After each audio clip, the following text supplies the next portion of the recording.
भाषा एवं साहित्य, इकाई भाषा एवं साहित्य के बारे में हम लोग चर्चा करेंगे। चलिए देखते हैं दोस्तों। तो कहता है भारत में जो पहली भाषा थे क्या क्या थे, तो भाषा जो थे संस्कृत थे, उसके बाद पाली थी, प्राकृतिक साहित्य से तमिल थी, लोक काव्य थी। तो उसके बाद ये सब भाषा थी। तो धीरे धीरे प्राचीन भारत में भाषा का अर्थ क्या होता है, तो प्राचीन भाषा संचार के लिए सबसे अच्छा साधन है। लेकिन साथ ही साथ वह उस समाज को प्रदर्शित करता है जिसका विकास इस तरह ऐसे कारकों जो भाषा को विकास की सहायता होते हैं। यह कारक है जिसे समाज में आदर्श एवं मानदंडों के प्रयासों को सोचने के तरीके एवं समझाने के तरीके को प्रयास करते हैं। इस इकाई में हम प्राचीन भाषा के विकसित एवं विभाजित वर्गों के लिए में प्रचलित और लोकप्रिय भाषाएं के अनेक महत्वपूर्ण प्राकृतिक एवं उसमें जुड़े हुए महत्वपूर्ण कारकों का अध्ययन करेंगे। प्राचीन भाषाओं के इतिहास में समृद्ध एवं प्राचीन भारत की लिखित एवं मौखिक परंपराएं, कहता है मौखिक परंपराएं, लिखित परंपराएं संस्कृत में परंपराओं को संदर्भित जिसमें मानव का ज्ञान को एक पीढ़ी से दूसरी पीढ़ी में मौखिक रूप से सौंपा जाता है, वही लिपि लिखित संस्कृत भाषा के रूप में आधारित है। साहित्य की परंपरा परंपरा होती है, जिसमें से लिपि है कि भारत में इसमें से कौन सी परंपरा प्रचलित है। रही विद्वानों का ऐसा मानना है कि साहित्य की लेखिक परंपरा का ऐसा बनावट नहीं देखा जा सकता है कि जो परंपरा अन्य श्रेणी के उदाहरण के लिए फलस्वरूप वेदों और साहित्य के आदर्श के नमूने पर पवित्र ग्रंथों के रूप में प्रयोग किया जाने वाला।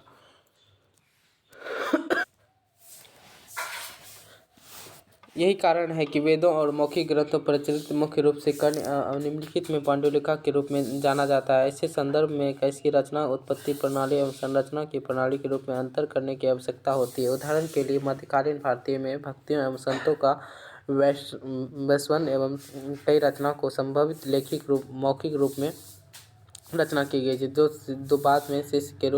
बाद में शिष्य में द्वारा लिखे गए मौखिक रूप में प्रसारित जाहिर की गई है। लेखन एवं माध्यम में प्रसरण, इस प्रकार लिखित ग्रंथ और रूपों में ग्रंथ इतिहास की केवल एक हिस्सा है। संचरण के चक्रण एवं ब्लैक कर्ण एवं रामानुजन 1986 इस प्रकार की वास्तविक संस्कृति एवं व्यक्तियों को मौखिक और लिखित परंपराओं के बीच एवं सीमांकों का अत्यधिक नाजुक होता है। इस पर जो किसी विशेष घटना के ऊपर लिखित या मौखिक रूप में पूर्णतः शुद्ध रूप में नामपत्र एवं चिपकाए जटिल बनाता है, उसी पृथक होता है। यह उसकी वजह है परंपराओं के बीच निरंतरता मौजूद होती है। लिखित एवं सतत भारतीय संस्कृति का वह एक हिस्सा जो मौखिक एवं लिखित परंपराओं के उनकी सांस्कृतिक एवं प्राकृतिक रूप में नियंत्रण को संभावित संस्कृति को विशेषता एवं चल रामायण एवं महाभारत जैसे महाकाव्य आदि के प्रदर्शित करते हैं। मौखिक संचरण में कथा बाद में लिखित ग्रंथ कैसे बने, भारतीय क्षेत्र में भीतर एवं बाहर के अन्य रचनाओं को लिखने एवं प्रस्ताव वास्तव में मौखिक और से लिखित के लिए मौखिक प्रवचनों का कई चरणबद्ध प्रश्नों का परिमाण था, जो समय के लिए विभिन्न बिंदुओं पर हुए। भाषाएं भारत में भाषाएं के साहित्य काफ़ी समृद्ध एवं विरासती रही। कई शताब्दियों में बहुतरी भाषाओं को जन्म दिया। इसमें से कुछ भले ही आज के समय ना बोले जाते हो, और लेकिन इन भाषाओं ने भारत की समृद्ध भाषाओं तथा साहित्य की अपनी अमिट छाप छोड़ दी। लेकिन कई हिंदू बुद्ध और जैन रचनाओं की भाषा का उपलब्ध जो है उनकी संस्कृति एवं पाली उल्लेखनीय है। भारतीय भाषाओं को मोटे तौर पर दो परिवार एवं इंडो आर्यन एवं द्रविड़ आर्यन में बांटा गया है। उत्तरी भारत के ज़्यादातर लोग इंडो आर्यन,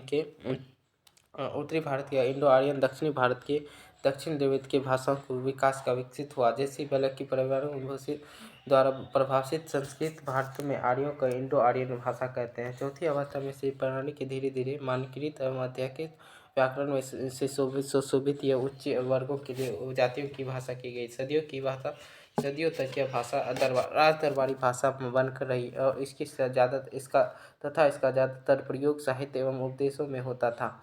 आम लोग ने केवल संस्कृत बल्कि विभिन्न बोलियों को भी बोलियों का भी उपयोग करते थे, जिन्हें प्राकृतिक कहा जाता था। उसके बौद्ध साहित्य में अधिकतर पाली में हो जो प्राकृतिक में से एक समय के दौरान देश के विभिन्न हिस्सों में अपभ्रंश एवं नामक के कई बोलियों को विकसित हुई। ये प्रमुख क्षेत्रीय भाषाओं को विकसित हुए। द्रविड़ भाषाओं को तमिल क्षेत्र सबसे प्राचीन है। अन्य भाषाओं में सामान्य युग की पहली सहस्राब्दी एवं दौरान विकसित हुई। कहता है संस्कृत, कहता है भारत की मौखिक सत्ता एवं सावधान पूर्वक संरक्षित किया गया और उनकी सावधानी में रखा गया पाठ लगभग स्थिर था। जैसे कि वैदिक अनुष्ठान रचनाओं एवं संदर्भ में देखा गया कि वेदों की संस्कृत भाषा के रूप में अत्यधिक प्राचीन रूप में, जिसे प्राचीन इंडो आर्यन के नाम से जाना जाता है। इसी संस्कृत के बाद वेदों के रूप में संस्कृत इंडो आर्यन यूरोपियन परिवार की भाषा है। इंडो आर्यन यूरोपियन आर्यन की भाषा है। प्राचीन युग में हम जानते हैं कि परंतु बाद में दस्तावेज हमें पुराणों ग्रंथों एवं सूक्तियों के वैदिक एवं सबसे पुराने भागों में मूल रचना एवं रूढ़वादी से संस्कृत एवं दूसरी भाषा के ब्रह्मवादी गुणों के धर्म में ब्राह्मणों की पाणिनि एवं उनकी व्याकरण के रूप में संस्कृति के उत्तर मानक के रूप में बोले गए साहित्य के रूप में भाषा एवं 150 BC के आसपास हुआ। इसके शताब्दी के बाद पूर्ण रूपेण संस्कृत भाषा का स्थान ले लिया जाता है। उस समय से वर्तमान तक संस्कृत भाषा पाणिनि के व्याकरण के अनुसार लिखी गई है। कल्पनात्मक एवं विशुद्ध साहित्य के विशाल स्वरूप का अध्ययन माध्यम से किया गया। विभिन्न प्रकार के गौड़ आर्यन एवं संस्कृत भाषा के उत्करण एवं द्वारा प्रवेश किया गया था। इसे प्राचीन वेदों के ग्रंथों के लिए साहित्य उच्चारण के लिए अर्थ प्रश्न उठाए, जो कि सभी रचनाएं अनुष्ठान एवं संबंधित थे, अतः गलत उच्चारण के भाव हो सकते थे। इस तरह के उच्चारण को अशुद्ध एवं पाप माना जाता था। भाषा की पवित्रता को बनाए रखने के लिए स्वर विज्ञान के व्याकरण का विकसित करना आवश्यक होता है। परिदक्ष एवं निरूपित भारत की सबसे पुरानी भाषा संबंधित रचना थी, जो 5वीं शताब्दी BC में प्रचलित एवं वैदिक शब्दों की व्याख्याता करती है, जबकि 4वीं एवं शताब्दी BC में पाणिनि के अष्टाध्यायी 8 अध्याय की रचना होती है। संभवतः से पुराने के विवरण पाणिनि की रचना की गई थी। इस भाषा को उत्कृष्ट श्रेणी दिले। यदि हम इसकी शताब्दी को छोड़ दें तो पाणिनि के उत्कृष्ट एवं व्याकरण के इनके संस्कृत भाषा के जो है प्रभावी रूप से किया गया। न कोई पहले व्याकरण के कार्य शामिल किया गया। पाणिनि के व्याकरण एवं 440 एवं अधिक व्याकरण नियम हैं, जो कि बाद में भारतीय व्याकरण विहित एवं तौर पर पाणिनि के टीकाएँ एवं उनमें से प्रमुख पतंजलि एवं दूसरी शताब्दी में विषय महाभाषा जयंतीत एवं बनारस टीका के शुद्ध पाणिनि के रूप में व्याकरण एवं व्यापक रूप में स्वीकृत किया गया।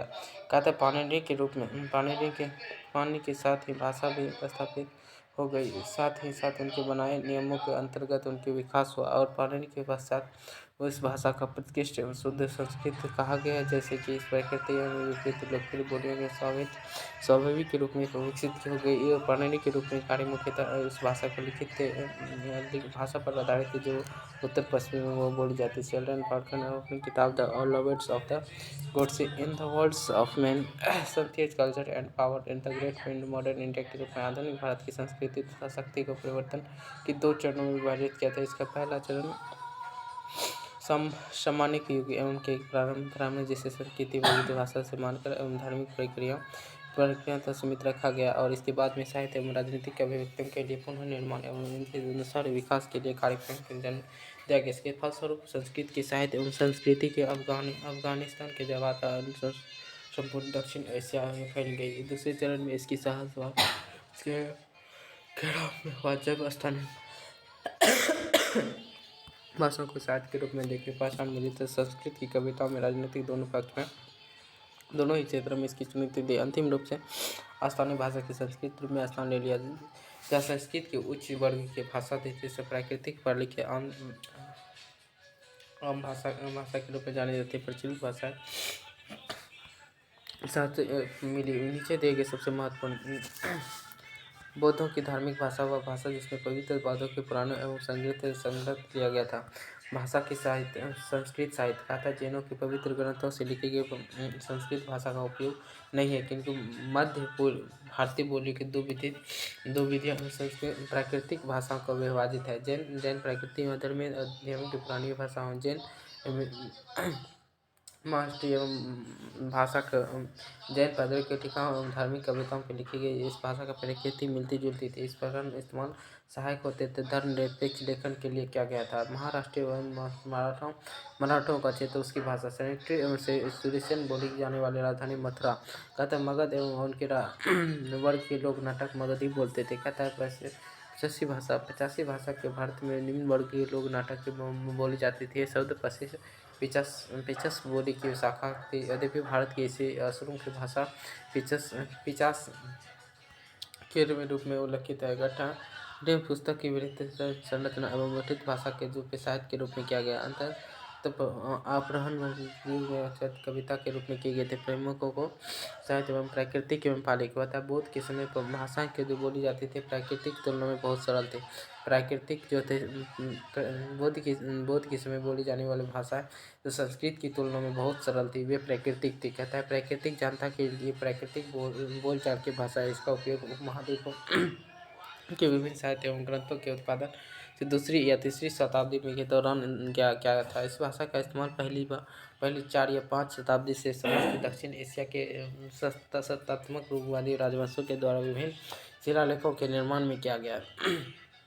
कहता है प्राकृतिक क्षेत्रीय क्रम के दर्शाता है कि संस्कृत भाषा के अत्यधिक साहित्य एवं विकास के प्राकृतिक भाषा के दबाव बढ़ाया गया, जिसके कारण व्याकरण और शब्दकोश के विभिन्न ग्रंथ एवं प्राकृतिक के लिखे गए संस्कृत पाली में विभिन्न दो अस्तित्व या सह-अस्तित्व, लेकिन उन्हें जगह अलग अलग क्षेत्रों में बनाए गए गुप्त काल के खासकर अशोक शिलालेखों में प्राकृतिक ही लिखा गया और प्राकृतिक विभिन्न प्रकार के अलौकिक एवं साहित्य रचनाओं में प्राकृतिक की कई प्रकार के प्राकृतिक व्याकरण और ध्वनि दोनों में ही संस्कृत की काफ़ी आसान थी। कहता है एक बहुत ही महत्वपूर्ण आरंभिक बोली पाली जो कि अस्तिवादी बोधि की भाषा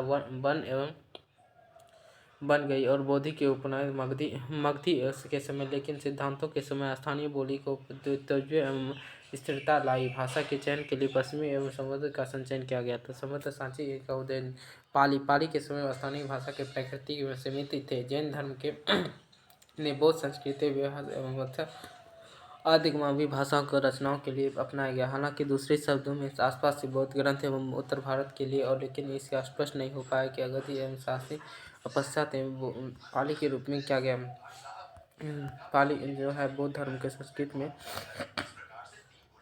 माना गया कहता है, लेकिन स्पष्ट नहीं है कि कहता है ये बौद्ध सोचा है कि ब्राह्मण को प्रभावित नहीं कर सके। इस प्रकार पसंद की भाषा नहीं अपनाया गया। इस तरह में आप जानते हैं कि संस्कृत भाषा का अपना चित्त मथुरा की बौद्ध संस्कृत प्रवेश में परिमाण था। मथुरा आर्यवर्त मुख्य रूप में किया गया जो वैदिक संस्कृत एवं वर्चस्व। सिंहली भाषा के दो शब्दों में विषय वर्तमान में वर्तमान साहित्य में सिंहली के मृत भाषा दंडी मृत भाषा के रूप में साहित्य के इस्तेमाल किया जाने वाला मृत भाषा थी। इस प्रकार से हम लोग द्रविड़ भाषा विशेष चरित्र वाली भाषाओं को स्वतंत्र समूह था, जिससे पहले तो प्राचीन तमिल एवं साहित्य के संस्कृत शब्दों को अपनाया गया। एक वास्तव में आर्य संस्कृत के बढ़ते हुए प्रभाव के कारण तेलुगु की कन्नड़ भाषाएं जिन्हें उससे बोले जाते हैं कि स्वाभाविक रूप में संस्कृति के प्रभावी रूप में कन्नड़ पहली बार 6वीं शताब्दी ईस्वी में शिलालेखों दिखाई देती है। इसके पुनर्नवीन संस्कृति एवं साहित्य की 9वीं शताब्दी में 12वीं शताब्दी में साहित्य के भाषा की बन गई।